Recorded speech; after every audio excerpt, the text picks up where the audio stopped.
Qui Parlamento, l'attualità politica dalla viva voce di deputati e senatori. Va ora in onda Dentro Montecitorio con Laura Cavandoli.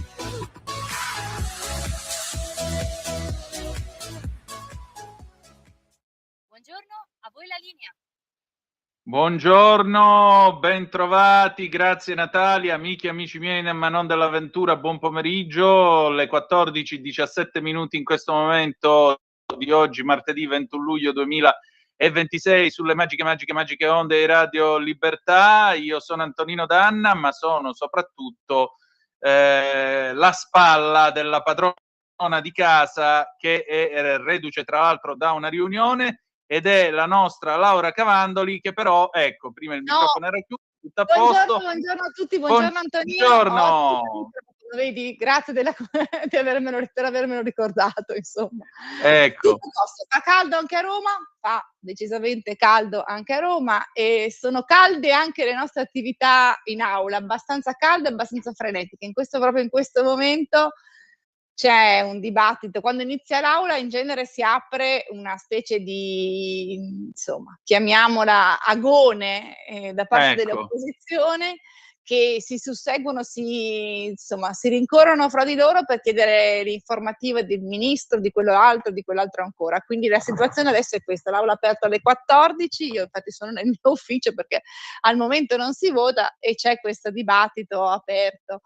Insomma, e vediamo quello che succederà. Immagino, non stavo seguendo perché ero in commissione, immagino sui fatti di Bologna, magari poi ci facciamo anche una riflessione. E dopodiché, lo diciamo ai nostri ascoltatori, perché dopodiché oggi si votano le risoluzioni, che sono praticamente dei provvedimenti che spiegano quello che è oggetto del voto, non sono leggi, che approvano le preintese per l'autonomia, quindi la Lombardia, la Liguria, e il Piemonte e il Veneto. Ieri c'è stata la discussione generale e oggi ci sono le dichiarazioni di voto e poi si vota in aula. Quindi devo dire una cosa che portiamo a casa come Lega, perché la scorsa settimana è passata al Senato e questa settimana alla Camera, quindi si chiude un ciclo che è molto importante. Ieri il ministro Calderoli è intervenuto in aula rispondendo a ogni minima critica fatta dalle opposizioni, quindi è stato veramente eroico,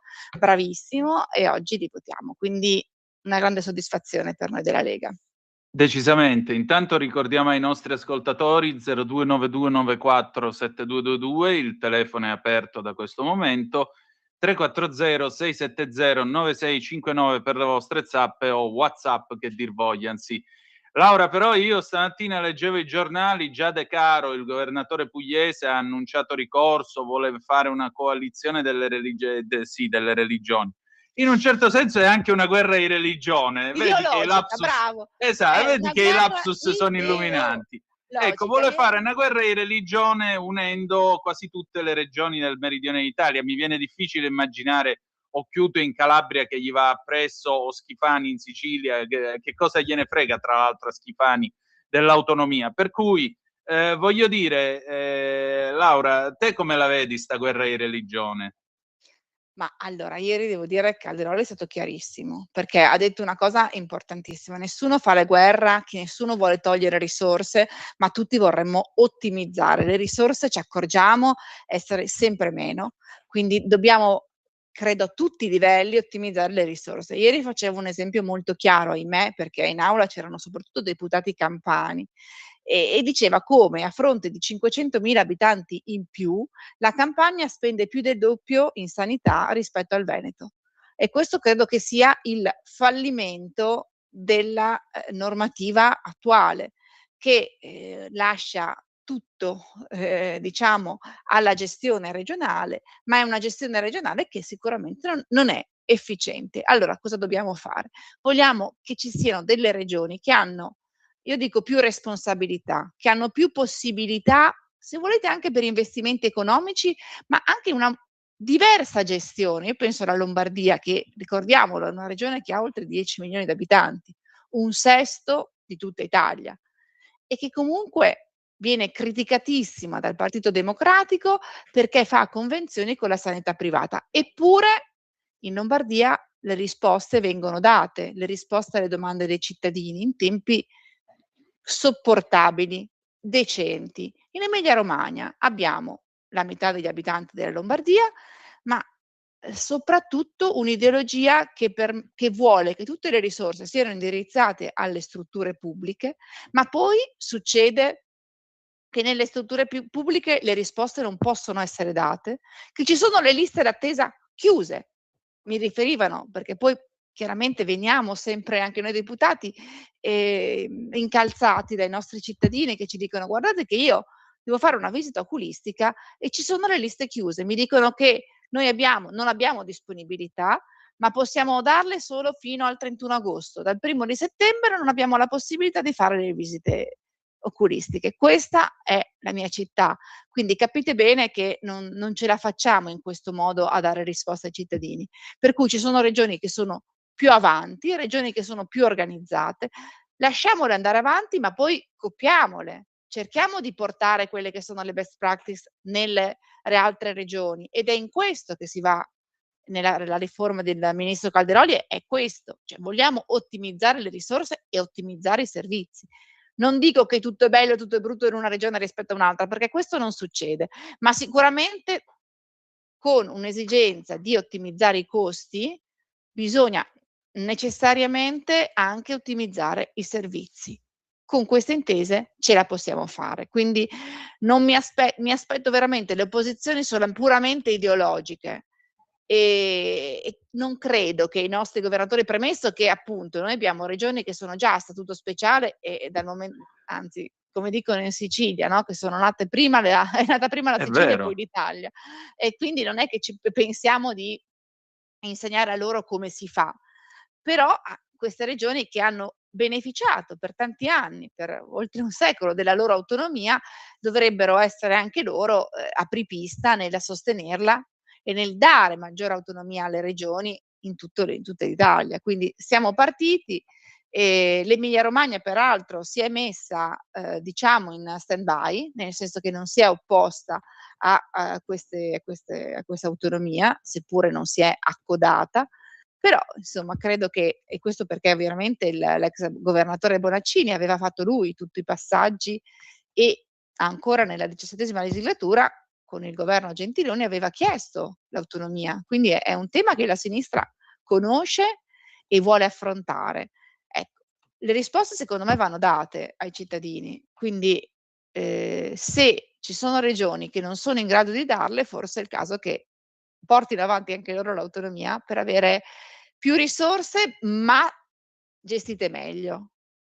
Ma sai qual è il fatto? È che tanti tuoi colleghi, e prima o poi, guarda, forse dovremmo farlo questo viaggio e registrare le voci delle persone che incontreremmo nel fare questo viaggio.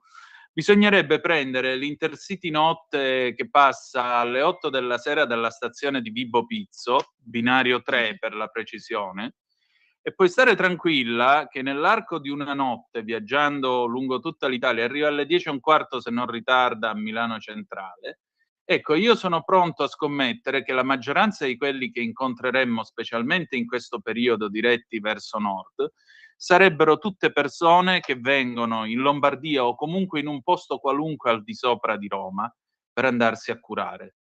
E allora a me che De Caro fa la crociata ideologica quando a Vibo Valentia l'ospedale ha dovuto richiedere i medici cubani perché nessuno vuole andare a fare il medico all'ospedale a Vibo Valentia, o comunque ci sono problemi per ripianare l'organico all'ospedale di Vibo Valentia.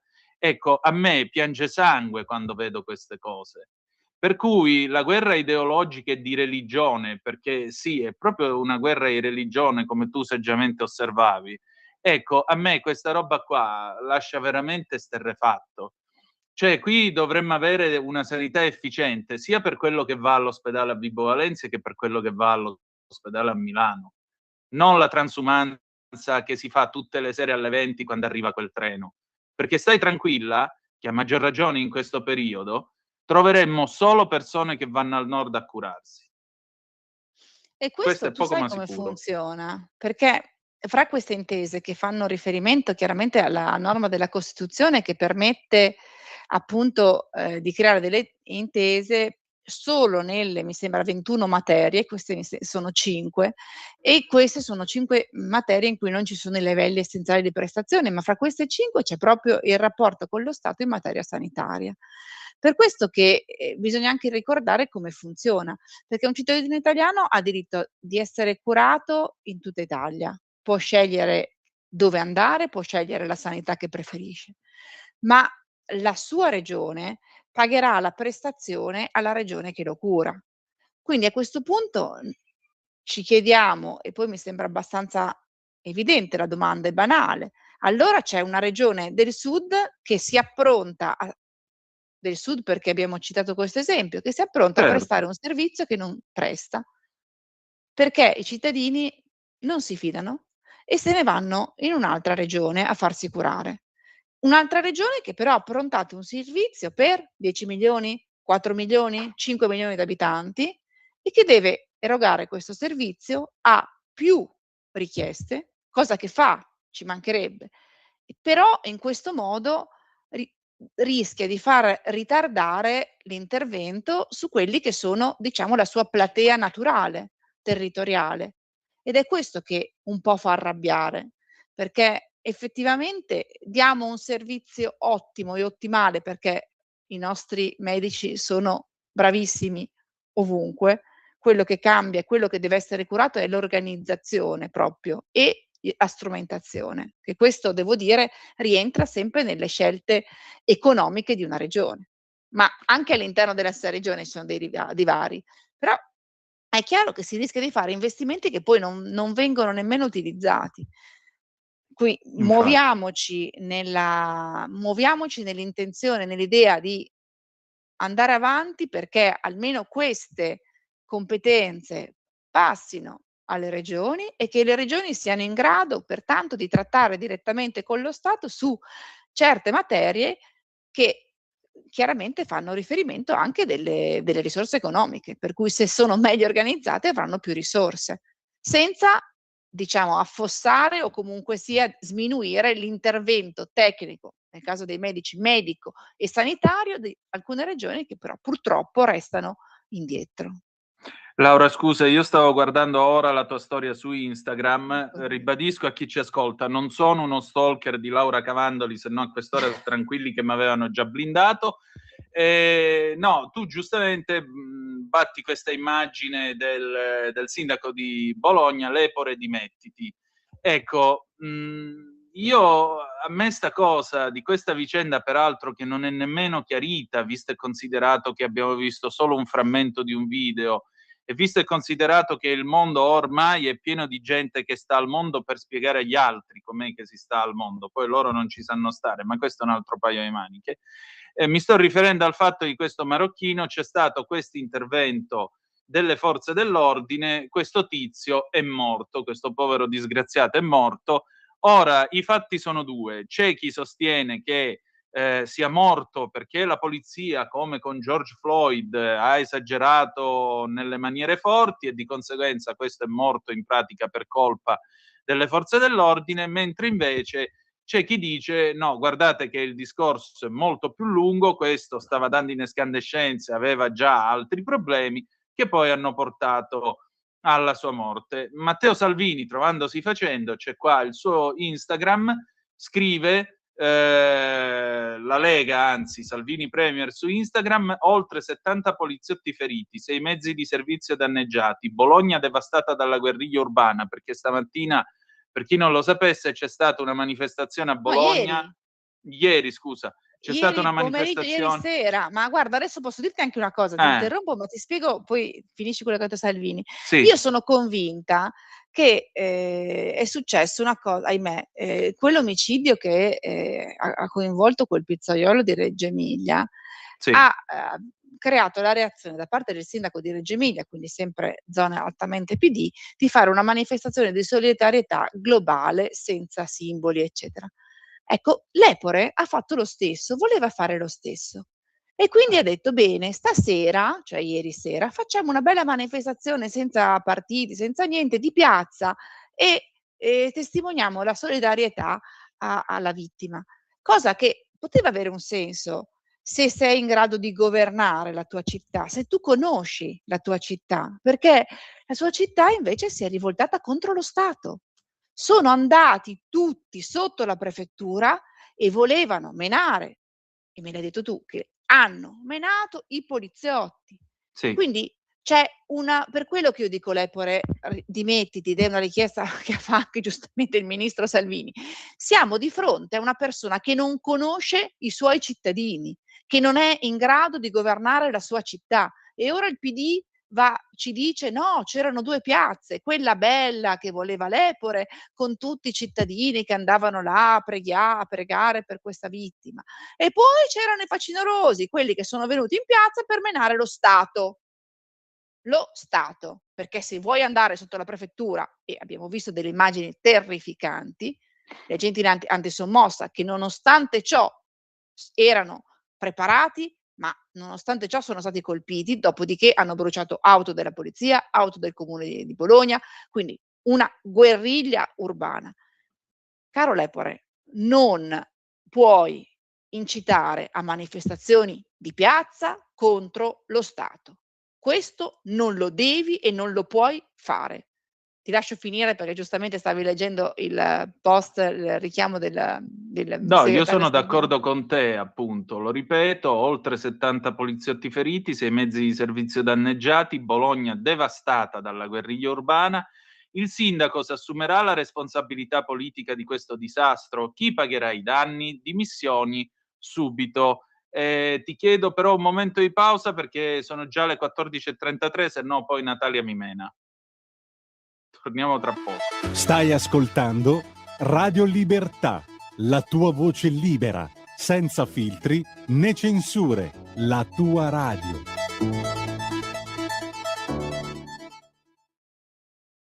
Lo amiamo perché ci offre sempre le cose più buone e naturali. Linea Alberto Acerbis! Anche tu da qualche tempo hai quei fastidiosi dolori alle spalle, alle ginocchia, ai gomiti, alle anche e il tuo medico le ha classificate come artrosi?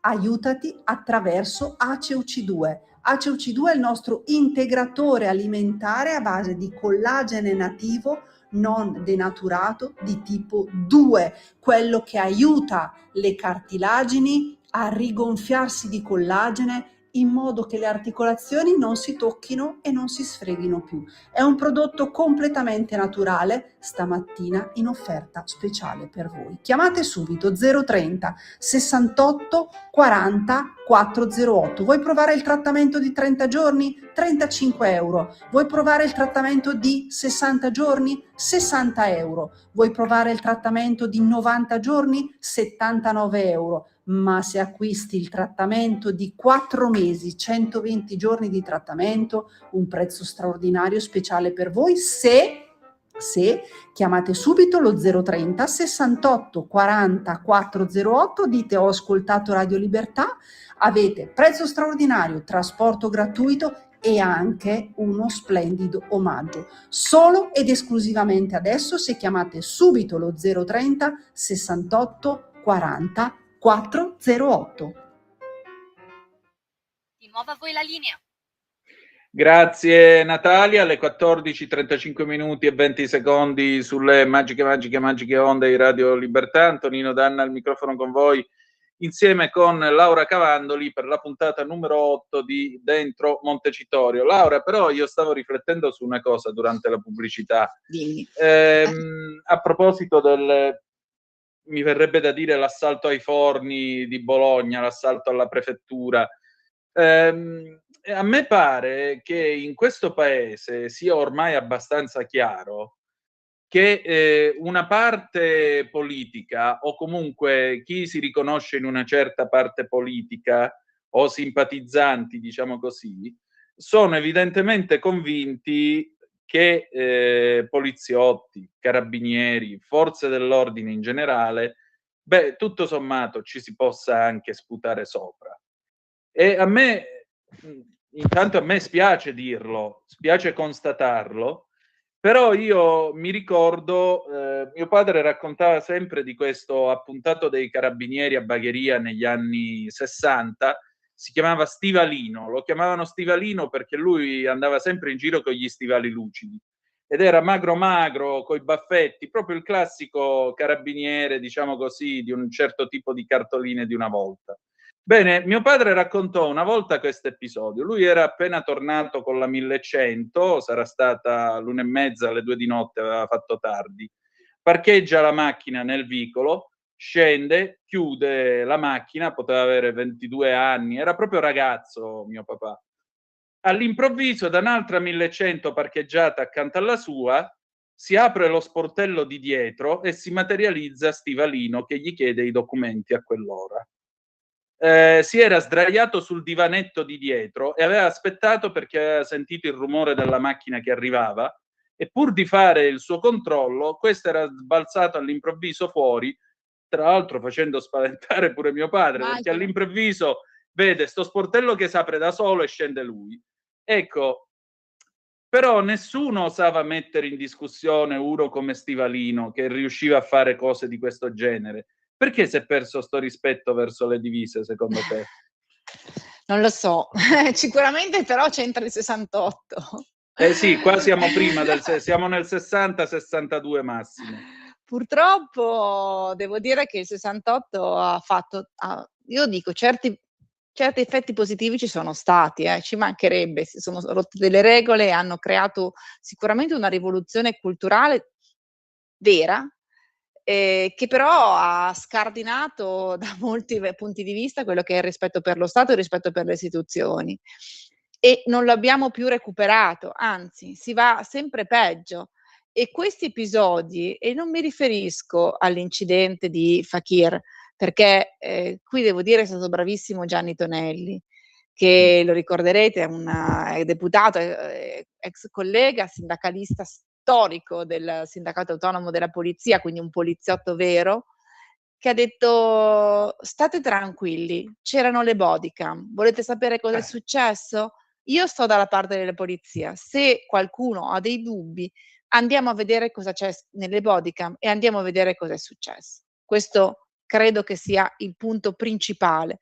Cioè le bodycam sono non a tutela dei poliziotti, ma a tutela di tutti, per quello che li abbiamo messi, adesso lo possiamo dire, e che in tutti i treni, grazie a Matteo Salvini, proprio dall'altro ieri, sono a disposizione di tutti i controllori dei treni le bodycam. Quindi è un dispositivo di sicurezza per loro, ma anche per quello che succede, quindi ci teniamo a sottolinearlo.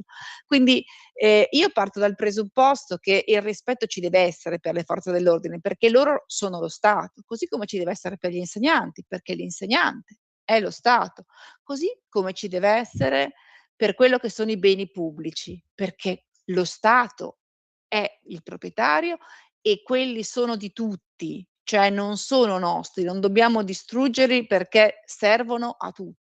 Ma questo rispetto, devo dire, è sempre più labile, è sempre più scemante e questo non va bene. È veramente, abbiamo dei cittadini che non rispettano lo Stato. E poi tu lo stavi dicendo, quindi lo dico io, ti tolgo un po' le parole di bocca. C'è una Figurati. grossa parte, della nostra popolazione che è sempre pronta a minare, è sempre pronta a distruggere le città. È una parte che sta sulla sinistra, che sta verso la sinistra e quindi, per forza, questa gente non va incitata, ma va richiamata all'ordine. E questo dovrebbero però fare se ci fosse un'opposizione seria, responsabile e consapevole di quelle che sono quello che può succedere, perché, quello che ha fatto l'Empore è un errore madornale che ha visto come vittima la sua città, non il Partito Democratico o la Lega o Fratelli d'Italia. La sua città ha subito questa invasione di violenti. Questo dovrebbe essere stigmatizzato anche da parte dei partiti di opposizione. E qui abbiamo invece in aula che sono tutti qua a difendere quei poveretti che sono andati ad attaccare i poliziotti e a manifestare contro la prefettura. Laura, c'è una telefonata, il nostro Proviamo. Vittorio da Palermo, vedi, da Bagheria a Palermo è un attimo, solo 13 chilometri. Vittorio, ciao! Buonasera dottore, buonasera. Io non pensavo che era in diretta la trasmissione, come sempre ho detto un po' a letto e metto la radio culturale. Ho sentito, dottore Vanda, che diciate, dovete fare complimenti, poi lo faccio mettere sotto il comodino i soldi, sotto il lavello. I 200 euro per i complimenti vanno sotto il lavandino No, in nella bagno. realtà dei fatti 100 li mette pure Laura, però, perché i complimenti sono per che lei. c'è l'invito qua e c'è tutto quello che tu vuoi, poi va bene, non ci sono problemi. Io ti aspetto. Va bene? Dici allora, tutto. io volevo dire le cose, non potevo esimere, non ho niente preparato, io non mi farò niente, così alla veloce. Io vi dico, io mi sono ricordato perfettamente i voti del G8 a Genova, va bene? Quando un Moro Cristo pigliò l'estendore e per caso si trovò l'estendore e ci sono sopra a Perpone, disgraziato dell'esercito, va bene? E poi abbiamo fatto 2 onorevoli genitori e l'aula interessata a Parlamento. Io conosco perfettamente che c'è la politica come hobby, non ce l'ho come mestiere, non l'ho mai fatto perché altrimenti sicuramente sarei stato in campo. La G8 sono stati tutti programmati e avanzavano le varie cose. La registrazione c'era tutta per intero il sole 24 ore. Io mi ricordo che l'ho sentito tutto del sole 24 ore. Ed un buono in genere, un buono massacrato dalla polizia. Diciamo che sono questi. Ieri sera avete 4, faceva vedere 4 persone che erano ribelli, l'altro erano pacifici. Il sindaco va diverso, il sindaco è responsabile, loro sono irresponsabili e hanno l'argomento delle piazze, i microfoni e tutto. Io non voglio essere, io vorrei capire una cosa in questa cosa. Vorrei capire, se io avessi una moglie o un figlio e mi vengono a casa e me lo uccidono, io esco, le vado a pigliare in bocca, ci sparo in bocca pure a 4 chilometri di distanza. Quindi l'attenuante non ci può essere mai. Ormai quello è fregato, ormai è sotto, anche se c'è quello di Catania. Secondo me la cosa. Ma non che devono dire speculazione la destra è popolare. Solo disonesti. Io mi auguro, non voglio essere cattivo, mi auguro che qualcuno di loro ci mette in una proprietà, ci mette un figlio, la voglia, voglio vedere se il sangue in destra ci arriva nel cervello, dicevamo a Bagheria Antonio, va bene? Ci acchiano sangue in destra, va bene? E ci fa fare in bocca alle persone. No, queste sono queste cose, ma non è questione più di politica, è questione di quello che vogliamo andare a potere con tutti i mezzi. Ieri alle 4 era chiarissimo, e c'è il romano, c'è un altro di Italia Viva, adesso che è messo là, che parla, guarda. Io vedo un gorrino e voglio augurarmi che ho questa età, perché diventerei terrorista e ci parlerei in bocca, perché sono disonesti in tutti i campi. Vorrei vedere se prendono un membro della famiglia che penserebbero loro. Quindi lasciamo stare, che ce l'hanno con Salvini, ormai Salvini non devono rivelare, perché è un ostacolo per la sinistra. Tutto questo. Io vi ringrazio per avermi ascoltato, mi scusi, sono vicino a voi, che volete che vi dica. Allora, intanto grazie. Grazie Vittorio, grazie, molto chiaro. Sì, facciamo un riassunto. Premesso che non si spara in bocca a nessuno, siamo Ecco, contrari a sparare in bocca alla gente, questo sia chiaro. Anche perché poi c'è sempre qualche anima bella che va su qualche altro emittente a dire ma questi che parlano, che incitano al Far West. Io non sono vestito da cowboy, lei non è vestita da cowgirl, non mi pare che abbiamo mostrato pistole in diretta, per cui evitiamo di fare Ci sono effetti i di tiro a storto. segno su cui stiamo conducendo una battaglia Ecco. veramente forte, però si può andare al tiro a segno, c'è questo DIMA, quindi la possibilità di prendere questa abilitazione a sparare e si fa uno sport bellissimo in sicurezza, se uno vuole Questo usare le armi. sicuro. Anche trap e double trap che sono molto divertenti. Però detto questo, il nostro Vittorio partiva dal G8 di Genova per arrivare a esporre la seguente tesi. La seguente tesi è che sostanzialmente c'è la sinistra che, screditando le istituzioni, cerca di ottenere in tutti i modi consenso e di conseguenza anche il potere. Per quanto riguarda il G8, io dirò soltanto una cosa. Qualche giorno fa è stato intervistato Mario Placanica. Io Mario Placanica l'ho intervistato quando ho cominciato la mia carriera. Il giorno prima gli avevano tagliato i freni della macchina e lui aveva rischiato di andare ad ammazzarsi su una strada anche piena di curve.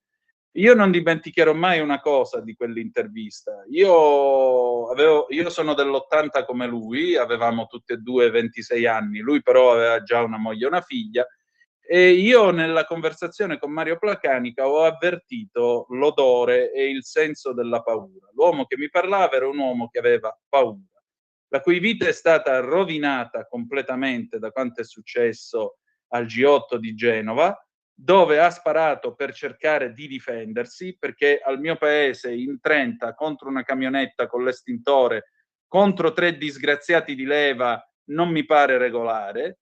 E mi sembra anzi, visto che torniamo ai giorni del 2001, mi sembra anzi che se fosse morto Placanica con gli altri 2 militari di leva e gli altri 2 carabinieri di leva dentro quella camionetta, probabilmente oggi ci sarebbe una lapide a Montecitorio dedicata a questi 3 ragazzi e tutti direbbero poverini, poverini. E a me questa cosa che l'unico carabiniere o poliziotto buono è quello morto, francamente non piace. Questo no. E mi permetto di salutare Mario Placanica da questa emittente, se permettete, perché anche lui è una vittima di quanto è accaduto in Piazza Limonda nel 2001. Ti chiedo scusa, Laura. No, un saluto anche da parte mia. Devo dire che sì, c'è stata, diciamo, questa mitizzazione di una vittima, vero, è una vittima, ma una vittima che, diciamo, si era resa assolutamente responsabile di un gesto sicuramente non meditato, ma totalmente anche insensato rispetto a quello che doveva essere quella manifestazione, perché crediamo tutti che attraccare con un idrante una camionetta dei carabinieri diventava veramente una minaccia vera e una minaccia importante, per cui capisco le condizioni di chi in quel momento ha cercato di difendersi. E insomma, questo purtroppo non è il motivo probabilmente per cui Placanica ha fatto il carabiniere. Lo ha fatto perché amava lo Stato, lo ha fatto perché amava l'ordine, lo ha fatto perché pensava di poter contribuire al miglioramento e alla sicurezza della nostra Italia. Quindi io rispetto e ammiro tutte le forze dell'ordine perché lo fanno con una vocazione in più. È chiaro che purtroppo sì, la sinistra con questa mitizzazione delle vittime ci marcia sopra, però abbiamo visto nel caso di Fakir, dopo alla fine si trova una città messa a fuoco e fiamme, si trova una città distrutta e si trova a quel punto lì a non sapere cosa fare, se difendere lo Stato e quindi accusare i cittadini che lo stesso Lepore ha voluto in piazza, perché diciamolo, oppure prendere una posizione secondo me indifendibile, cioè quella di dire la manifestazione andava bene così. Ecco, quindi cerchiamo veramente, lo stavamo dicendo prima, quindi ringraziamo Vittoria per averci dato un altro elemento, un altro esempio di come non deve essere gestita, diciamo, la società. Perché se dobbiamo insomma fare in modo che le folle si armino e vadano contro lo Stato, credo che quella è la sconfitta di tutti. È chiaro che tutto passa giustamente da un'educazione che deve esserci, da un rispetto che deve esserci, deve essere nel nostro DNA, in uno Stato che non deve essere uno Stato di polizia, ma che deve essere uno Stato ordinato, perché nella sicurezza, aggiungo anche nella polizia, quando non c'è il degrado stiamo meglio tutti. Questo credo che sia un dato acquisito che però non è così scontato. Decisamente. Laura, senti, ci avviamo alla conclusione con 2 cose. La prima, il decreto sport e il collegato agricolo alla legge di bilancio di cui ti sei occupata, e poi in conclusione vorrei discutere con te, se ci resta un po' di tempo, Del caso Roggero, perché la Lega appunto pensa a un'estensione delle previsioni nell'articolo 52 del codice penale, cioè la possibilità di legittima difesa anche nelle adiacenze del proprio esercizio commerciale, cosa che automaticamente porterebbe, se ci fosse questa legge in vigore, porterebbe alla scarcerazione di Mario Roggero. Io personalmente sono convinto che sarebbe opportuna la grazia nei suoi confronti, per un motivo molto semplice. I giudici hanno fatto il loro mestiere, hanno irrogato una pena. Dopodiché c'è una valutazione che secondo me compete al Presidente della Repubblica del fatto che alla fine uno che già era stato rapinato un'altra volta ed era stato pestato a sangue ben bene, gonfiato come una zampogna, secondo me anche l'essere più civile, più tranquillo che c'è in giro, davanti a una cosa del genere nel suo cuore si dice la prossima volta non finisce così. E io credo che davanti alla violenza estrema a cui Roggero è stato sottoposto, perché sono entrati in 3 nell'esercizio, gli hanno minacciato di morte la moglie, esatto. eccetera, eccetera, eccetera, io credo che gli sia scattata quella molla e quella molla l'abbia fatto reagire. Un'ultima cosa, Roggero non doveva costituirsi in tribunale che decide chi vive e chi muore. La sorella di una delle vittime ha detto al Corriere della Sera: mio fratello doveva essere giudicato dai giudici, non da una pistola. Mi permetto di osservare però che fino a 10 secondi prima era lui che si era fatto tribunale privato con una pistola e avrebbe potuto ammazzare la moglie di Roggero o Roggero direttamente. E allora come la mettiamo? Ma esatto, parliamo di questo visto che abbiamo poco tempo. Sì, credo che la situazione di Roggero, peraltro ribadiamo, ha 72 anni, quindi anche il nostro codice di procedura penale prevede che per gli over 70, over 75 soprattutto ci siano incompatibilità col regime carcerario. Quindi questo è un tema. Ma quello che più ha diciamo scandalizzato l'opinione pubblica era questo distacco che è stato riconosciuto dai giudici dell'azione, o meglio della reazione, quindi della difesa, rispetto al momento della minaccia. Quindi siccome lui ha inseguito questi rapinatori, peraltro con la convinzione che avessero la moglie, cioè che gli avessero preso la moglie, poi dopo ha visto che non l'avevano, ma pare avesse già sparato quando ha verificato che non c'era la moglie. E quindi chiaramente con uno stato psicologico completamente alterato rispetto a quella che è la realtà, ma è anche il suo stato psicologico nel momento in cui ha agito. Allora la proposta del senatore Borghi va proprio nell'ottica di dire: siccome io sono così turbato quando mi vengono fatti insomma degli assalti al mio domicilio o nel luogo in cui lavoro, manteniamo la lesimente, quindi la causa di giustificazione della difesa, quindi della legittima difesa, anche nel momento immediatamente successivo. Non è che se questo esce dalla porta scatta, quindi fa quel centimetro in più, non c'è più la legittima difesa, perché comunque fa parte di un'azione criminale, quella parte in cui effettivamente si va a completare il gesto. Non è che questo ruba e poi sta lì ad aspettare che qualcuno intervenga. Ruba ed esce. E quindi questa è la condotta che deve essere punita e che quindi deve essere utilizzata come parametro per la legittima difesa da parte della vittima del reato. Quindi questa è la posizione che ha il disegno di legge che ha presentato il senatore Borghi, ma quello su cui adesso ci tengo a dire c'è piena condivisione all'interno della maggioranza e che vogliamo entri in vigore il più presto possibile, è quella ignobile norma che è stata applicata in questo caso del risarcimento del danno. Cioè non è possibile che uno che ti viene a rapinare e che magari ne esce ferito, comunque sia, no, non può avere un risarcimento del danno milionario, non può averlo perché grida vendetta, grida a uno Stato che sta dalla parte di chi fa i reati e non dalla parte delle persone per bene. Quindi su questo c'è una immediata convergenza da parte delle forze di maggioranza e su questo andremo avanti e credo nel giro di breve.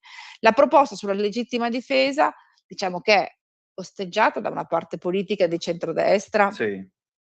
che si fa sempre fautore, no, della legittimità, no, di quella che dovrebbe essere la presunzione di innocente, poi però lo dico sempre io al mio amico e collega Enrico Costa, no, guarda che sono molto più io quella che è la diciamo, la situazione la legittimità dei comportamenti rispetto a te. Eravamo insieme in giunta per le autorizzazioni e devo dire che la Lega da questo punto di vista è sempre stata garantista anche più di Forza Italia, questo ci tengo a sottolinearlo.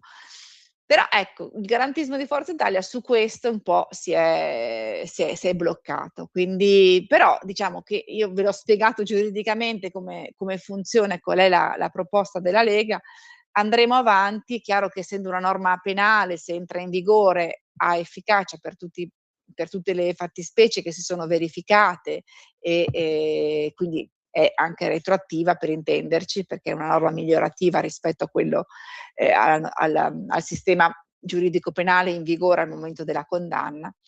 È una norma su cui in effetti c'è da ragionare con approfondimenti, per cui apprezzo il fatto che il senatore Borghi l'abbia proposta come disegno di legge, perché in questo modo la Commissione Giustizia può fare i giusti approfondimenti. Mentre sul divieto di risarcimento danni credo che gli approfondimenti facciamo senza farli e che deve entrare nel decreto legge perché diventi legge nel più breve tempo possibile. Mi permetto di aggiungere una cosa per tutti quelli che quando si fa questo discorso vengono e ti dicono allora ti auguro che, ecco, vorrei dire una cosa a costoro, a me non ha mai sparato nessuno per il semplice e banale motivo che io, come Laura Cavandoli e i presenti, ci alziamo la mattina e andiamo a lavorare, non andiamo a rapinare un cavolo di niente a nessuno. Punto 1. Punto 2, io in galera ci sono già stato a 20 anni a San Vittore, ma non per reati, perché la mattina della domenica col cappellano del carcere, che era il nostro assistente spirituale in collegio, andavamo ad animare la messa sia al braccio maschile che al femminile. E mi permetto di dire, questo lo diciamo sia per quelli che fanno i giustizialisti, sia per quelli che dicono ah no, non si tocca nessuno, dovreste andare a vedere, dovreste andare in carcere per un motivo molto semplice. Perché quando si è in carcere ci si rende conto che quelli dietro le sbarre hanno la stessa faccia che abbiamo tutti quanti noi altri.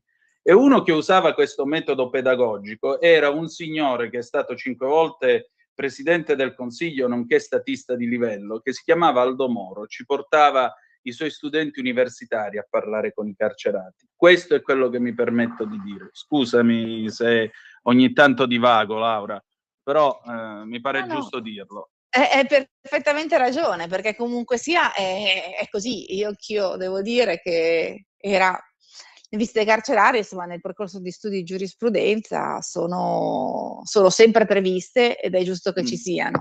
E da deputata io ho diritto a entrare in ogni carcere, ci vado vado al carcere di Parma, confesso che ci vado abbastanza spesso e parlare con i detenuti aiuta. Mi faccio sorridere e poi chiudiamo magari, che Sì. effettivamente avevo incontrato una domenica, era i primi di maggio, un signore che era fuori, che era insomma era di giorno faceva il lavoro diurno e la sera tornava in carcere, ci siamo incontrati in giro, mi ha riconosciuto, abbiamo fatto 2 chiacchiere e devo dire che insomma era una persona assolutamente per bene e con lui mi ha detto dobbiamo occuparci di questi ragazzi, di queste baby gang perché vedo un futuro molto, molto brutto. Non ho altro da aggiungere. Laura, grazie. Ci ritroviamo il 28 di luglio allora. Ci vediamo martedì prossimo, il 28 di luglio, che sarà una giornata sicuramente caldina, ma siamo qua. Benissimo, allora grazie, ci salutiamo con Brusco sotto i raggi del sole del 2003, al piacere di ritrovarci più tardi se volete con Zoom, adesso linea all'immenso Mimmo Magnetta, tra poco. Di nuovo. Ciao a tutti. Ciao.